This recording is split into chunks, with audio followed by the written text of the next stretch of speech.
কুকুর ও তার মালিক। কুকুর আর তার মালিকের খাবার। এক কুকুর রোজ তার মালিকের কাছে খাবার পৌঁছে দিত।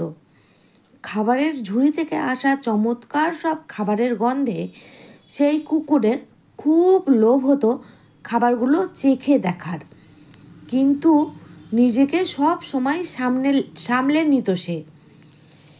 বিশ্বস্ততার সাথে নিয়মিত সে তার কাজ করে যেত। কিন্তু একদিন পাড়ার সব কুকুরেরা একসাথে তার পিছু নিল।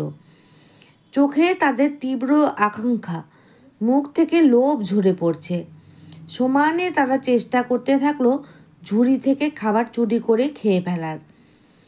বিশ্বাসী কুকুরটি অনেকক্ষণ তাদের থেকে পালিয়ে থাকার চেষ্টা করেছিল, কিন্তু ধাওয়া করে আসা কুকুরগুলো একসময় এমনভাবে তাকে ঘিরে ধরল যে সে দাঁড়িয়ে পড়ল। কুকুরগুলোর সাথে তর্ক করে সে তাদের বোঝাতে চাইল যে তারা কাজটা ঠিক করছে না। চোর কুকুরগুলো ঠিক এটাই চাইছিল।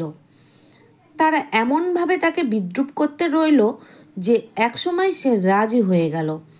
ঠিক আছে, তাই হোক, বলল সে, তবে ভাগাভাগিটা কিন্তু আমি নিজে ঠিক করব।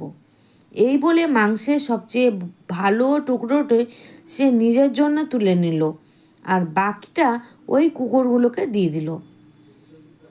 শিক্ষা: সম্পদের অংশীদার না করে চিরকাল কাউকে দিয়ে সেই সম্পদের ভার বওয়ানো যায় না।